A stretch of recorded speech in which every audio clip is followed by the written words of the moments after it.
না, আমার কাছে মনে হয় যে যারা আমরা এট ফার্স্ট ব্যাটিং করলাম ব্যাটেড রিয়েলি ওয়েল, বাট খেলা কিন্তু ওরা 6 ওভারে একটু বেশি বিট এক্সপেন্সিভ হয়ে গেছে আমরা। আর মোমেন্টামটা আবার ফিরে পেয়েছিলাম ইন বিটুইন আফটার 8 ওভার থেকে 15 ওভার পর্যন্ত। তারপর আমার কাছে মনে হয় যে একটা ওভারে রিয়াদ 18টা 20টা রান নিয়ে বের করে ফেলেছে। আর ভালোই যাচ্ছে আর কি, লাস্ট 3টা ম্যাচ জিতেছি। বাট দেয়ার বেটার সাইড, ম্যাচটা জিততে পারলে আমাদের জন্য খুবই ভালো হতো।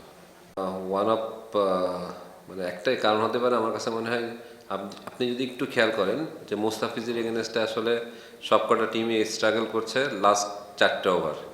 গতদিনকেও আমরা দেখেছি লাস্ট 2টা ওভারে সে মাত্র 6টা রান দিয়েছে, মানে লাস্ট ওভারে 4টে রান, তার আগের ওভারে 2 রান।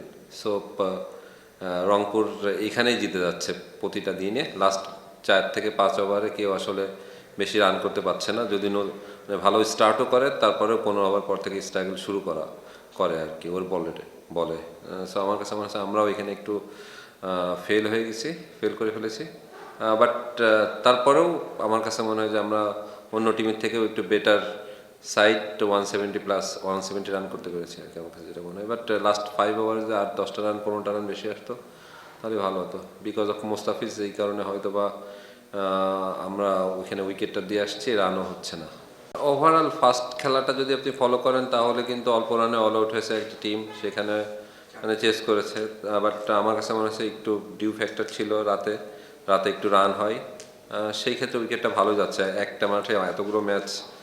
সেক্ষেত্রে আমার কাছে মনে হচ্ছে উইকেটটা ভালোই আছে এখনও পর্যন্ত। লেটস সি যে লাস্ট পর্যন্ত এই ভালোটা থাকে কিনা। ডেফিনেটলি। আর যে ধরনের উইকেটে খেলা হচ্ছে আসলে মোস্তাফিজের আইডিয়াল উইকেট আমার কাছে যেটা মনে হয়, এই উইকেটে আসে কাটারটা ধরে। এগেনস্ট লেফটি স্পিনারদেরকেও একটু স্ট্রাগল করে অন্যান্য ব্যাটসম্যানরা, বাট মোস্তাফিজ জোরের পরে সে কাটারটা করলে আসলে ডিফিকাল্ট হয়ে যায় ব্যাটসম্যানের জন্য। মানে কন্ডিশনের জন্য মোস্তাফিজ একটু বেনিফিট পাচ্ছে। ডেফিনেটলি ক্রিকেট বোর্ড আসলে নেওয়ার পর থেকে আমার কাছে যেটা মনে হচ্ছে যে প্লেয়াররা আপ্রাণ চেষ্টা করছে যে ভালো খেলার, সেটাই করে দেখাচ্ছে আমরা মাঠের ভিতরে। এতটুকুই আমার কাছে। আর ম্যানেজমেন্ট থেকে একটা সাপোর্ট পাচ্ছি ডেফিনেটলি। সুমন ভাই আছে, নাফিস ইকবাল আছে, যারা টপ ম্যানেজমেন্ট আমার কাছে মনে হয় যে বাংলাদেশ ক্রিকেট বোর্ডের ভিতরে। সো তারা একটু আমার কাছে অনেক বুস্ট আপ করছে আমাদেরকে।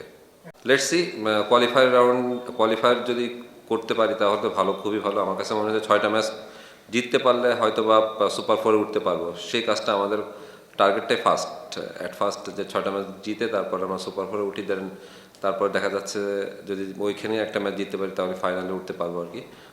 বাট এখনও অনেকগুলো ম্যাচ আছে, যেহেতু এই ধরনের উইকেটে খেলা হচ্ছে, আমরাও ভালো খেলছি। আশা করি যে প্লেয়াররা যদি ভালো খেলতে পারে এরকম, তাহলে আমরা ম্যাচ জিততে পারবো। পেমেন্ট সবচেয়ে বড় ইস্যু। সেইখান থেকে আমার কাছে ক্রিকেট বোর্ড এই মানে এই সুযোগটা সবাই আর কি হাতছাড়া করেনি কেউ আর কি, যে সুযোগটা মানে এই পেমেন্টটা নিয়ে তারা পুরো পেমেন্টে পাবে, এই নাম্বারে একটা মানে এই একটা ইস্যু বড়।